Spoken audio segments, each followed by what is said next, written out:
Bismillahirrahmanirrahim. Alhamdulillahi rabbil alamin. Wassalatu wassalamu ala sayyidina Muhammadin wa ala alihi wa sahbihi wasallim. Ashhadu an la ilaha illallah wa ashhadu anna Muhammadan abduhu wa rasuluh. Assalamualaikum warahmatullahi wabarakatuh. Dah lama juga I tak buat video. Alhamdulillah, ada masa sikit baru balik daripada immigration to settle something and went for meeting today. And ada juga beberapa orang tanya dah lama tak buat video. Sometimes I terfikir kalau terlalu banyak buat video pun kadang-kadang takut orang bosan selalu tengok video. Jadi memang I buat tujuan kali ni buat seminggu sekali, something like that, because I pun ada buat video-video lain untuk I punya student, business student ni semua. Then at the same time I pun ada pesan dulu waktu bulan Ramadan. Waktu bulan Ramadan tu memang I, because time to lockdown, so I ada banyak masa, that's why I boleh buat video almost setiap hari. Okay, hari ni insyaAllah I nak share about riak. So biasanya kalau I share something ni ada berkaitan dengan apa yang recently terjadi ataupun I nampak ataupun ada orang tanya I untuk discuss. Jadi I just share di sini soal riak. Ini pun ada berkaitan dengan riak. Ini ramai yang dah tahu kalau dengan sifat riak, ujub, sombong ni semua. Cuma ramai di antara kita masih terlupa, because kita ni hanya manusia, kita kadang terlupa. Jadi jika manusia tu dia sedar bahawa berapa cepatnya pujian-pujian dari teman-teman, daripada orang-orang itu akan dilupakan secepatnya, apalagi bila kita dah meninggal.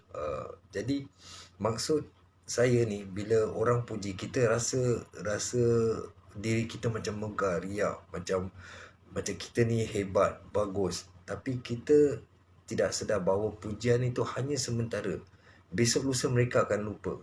Sedangkan kita juga tahu bila kita membuat kesilapan, itulah yang membuat orang ingat sampai bila-bila, walau sekecil apapun. Kerana manusia ni sekarang, mereka lagi fokus kepada kesilapan orang. Jadi kita tak perlu nak harapkan pujian daripada sesiapa, daripada makhluk, kerana itu hanya sementara. So bila kita mati, orang pun dah tak cakap pasal kita. Cuma sesekali orang cakap, oh orang ni baik dulu ni. Itu pun tergantung dengan kita punya connection dengan orang-orang tu. Jadi jika kita nak melakukan amal, membuat amal, lakukan sekarang. Jangan kita tunggu sampai bila aku kaya, bila aku senang. Dan ramai juga orang-orang bisnes nanti katakan, bila aku senang, bila aku dah buat bisnes, aku banyak duit, nanti aku nak tolong ni, aku nak buat ini, nak buat ni. Itu semua kebanyakan yang I terjadi. Ini pun terjadi pada diri I dulu. Kita cuma cakap, bila benda tu dah terjadi, kita dah ada banyak duit, kita semakin sibuk sampai kita tak ada waktu untuk itu. Kita tak ada waktu untuk fikirkan tentang itu. Dan kita tunggu sampai orang datang meminta sedekah baru kita sedekah. Kita jarang mencari, bila kita ada duit, kita jarang mencari di manakah ada sedekah. Kita Google internet atau tengok Facebook, kat manakah perlu bantuan. Kita jarang lakukan itu. Kita hanya bersedekah bila orang minta. Bila kita ternampak orang minta sedekah, perlukan bantuan, baru kita lakukan. Jika kita tidak nampak dan kita tidak cari, kita tidak akan lakukan. Ini kenapa kita selalu ternampak benda-benda gini, dan kenapa kadang-kadang orang datang kepada kita untuk minta sedekah. Kerana sebenarnya Allah sayang kita. Allah ni ingatkan kita untuk bersedekah. Jadi bila kita terlupa, Allah kirim orang-orang ni ataupun pos masjid supaya kita bersedekah. Kerana kita lupa.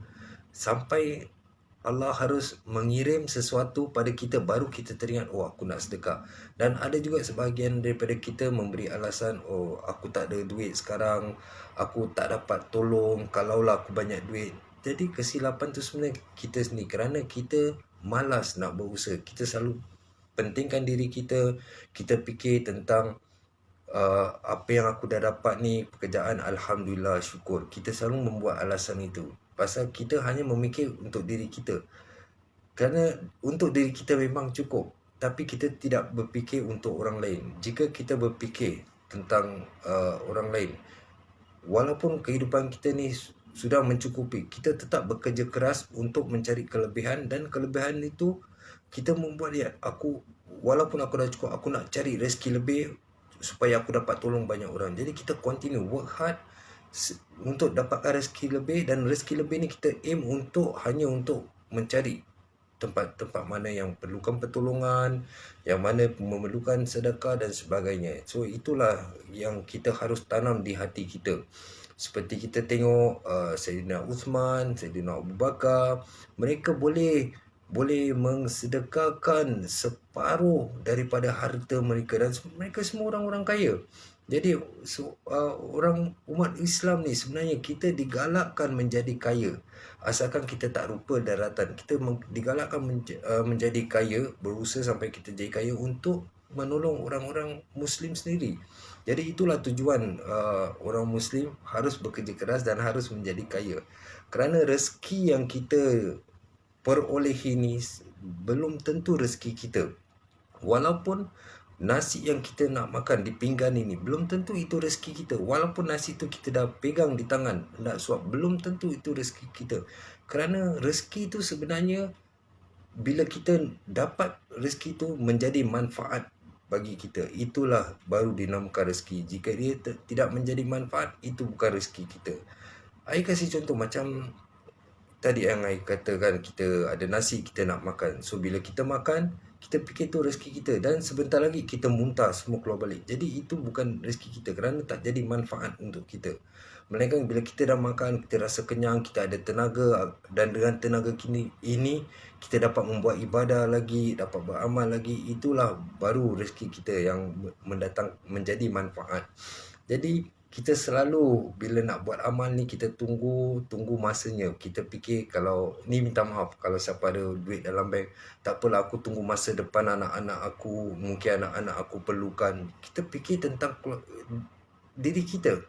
Jadi walaupun kita tahu ramai yang memerlukan bantuan, pertolongan, ada yang sampai keluar di Facebook perlukan pam air, ada yang masjid dah nak roboh. Jadi kita fikir kesian, tak apalah kasih mungkin $2, $10.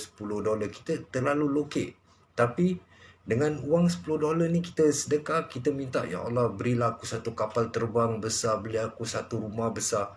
Kita invest $10, kita doa, kita minta macam-macam dengan Allah. Bukan tak boleh, boleh. Tapi kita tunjukkanlah keikhlasan kita dan pengorbanan kita untuk umat Islam sendiri. Janganlah kita tunggu sampai kita dah mati baru, aku wakafkan tanah aku ni, aku wakafkan, kalau aku mati rumah aku ni jadikan rumah anak yatim. Kenapa nak kena tunggu mati? Sedangkan kita boleh lakukan sekarang. Ada yang tunggu mati baru, family, anak dan sebagainya, ni sepupu semua baru nak buat okey, sedekahkan untuk arwah ni, wakafkan untuk arwah ni, kita buatkan korban untuk arwah ni. Jadi kenapa nak kena tunggu sampai kita mati dan orang-orang ni yang lakukan untuk kita? So kita nak kena prepare untuk masa depan kita. Jadi seperti saya tadi katakan, sebenarnya bila rezeki yang kita dapat ni belum lagi tentu rezeki kita. Tapi kalau kita nak jamin itu rezeki kita yang bermanfaat, yang betul-betul ada manfaat, itulah sedekah. Bila kita sedekah, sebenarnya duit tu, pahala tu dah tunggu kita. Itulah hak kita yang di akhirat yang kita akan dapat. Kita nampak secara lahiriah ni, kita keluarkan duit, kita berkurang. Sebenarnya tak berkurang. Benda tu sedikit pun tak berkurang, tapi disimpan di akhirat. Dan bila kita di akhirat nanti ada di sana, tak hilang. Tidak seperti kita makan, kita muntah balik, ataupun kita beli pakaian yang boleh kotor, lepas tu dah tak pakai boleh buang, dan banyak lagi. Ada juga di antara kita terlalu banyak pakaian, terlalu banyak sepatu, terlalu banyak handbag, semua terlalu banyak, tapi mereka hanya gunakan satu dua, yang lain semua simpan. Itu juga menjadikan haram, kerana kita mempunyai sesuatu yang berlebihan, tapi kita tidak gunakan. Jadi kita simpan. itu menjadi haram, itu akan dituntut. Sebenarnya benda-benda yang seperti baju, kalau kita tak pakai, kita ada terlalu banyak, okay, kita sedekahkan kepada orang yang memerlukan. I tak nak cerita how, tapi itulah, kalau macam I maintain baju paling banyak pun 6 lai shirt untuk kerja, untuk bisa 6 7 lai. After that, bila I nak renew, okay, I kasih orang yang lain bila I rasa I tak nak pakai sangat. Tapi make sure bila kita nak kasih seseorang tu, biarlah dengan baju tu elok lagi baik, bukan dah terkoyak sikit, color dah turun. Bagi sebaiknya, ataupun kita beli baru kasih orang, itu yang sebaiknya. Jadi kita pun lagi satu I nak share tentang bila ada orang hina kita, mencaci kita, mengumpat, gosip pasal kita, kita harus fikir,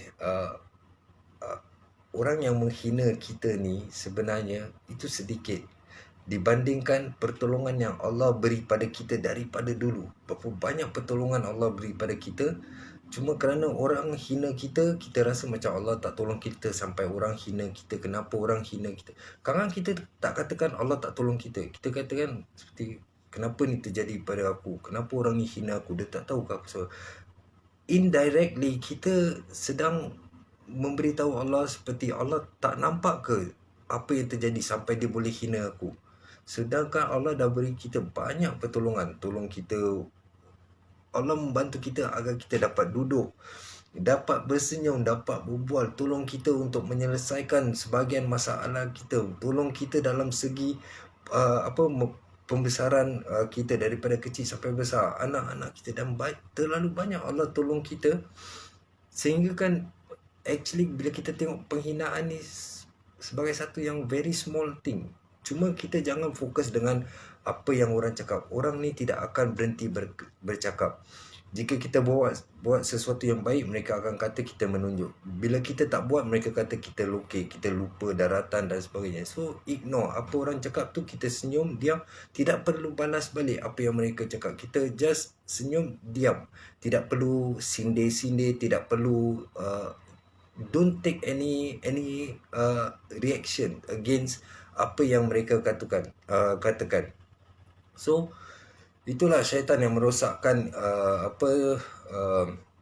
iman kita, untuk apa yang dalam diri kita, selalu buat kita fikir negatif.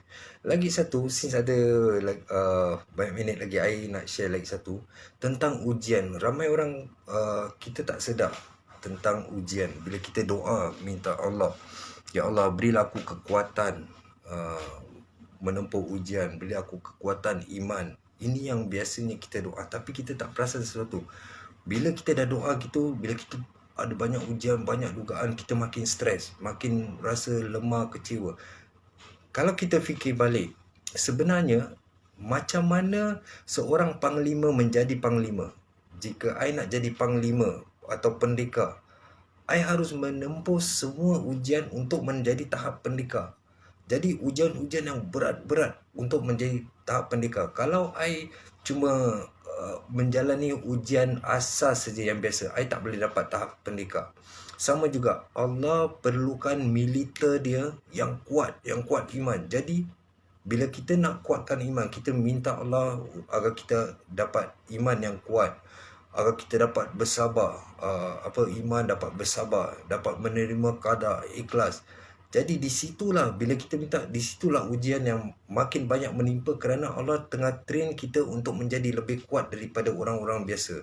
So kita nak kena faham, bila kita minta Allah untuk menjadi kuat, kuatkan iman aku, kuatkan ibadah aku, dan beri aku kekuatan kesabaran, keikhlasan. Itulah ujian demi ujian akan datang agar kita belajar menempuhi semua ini.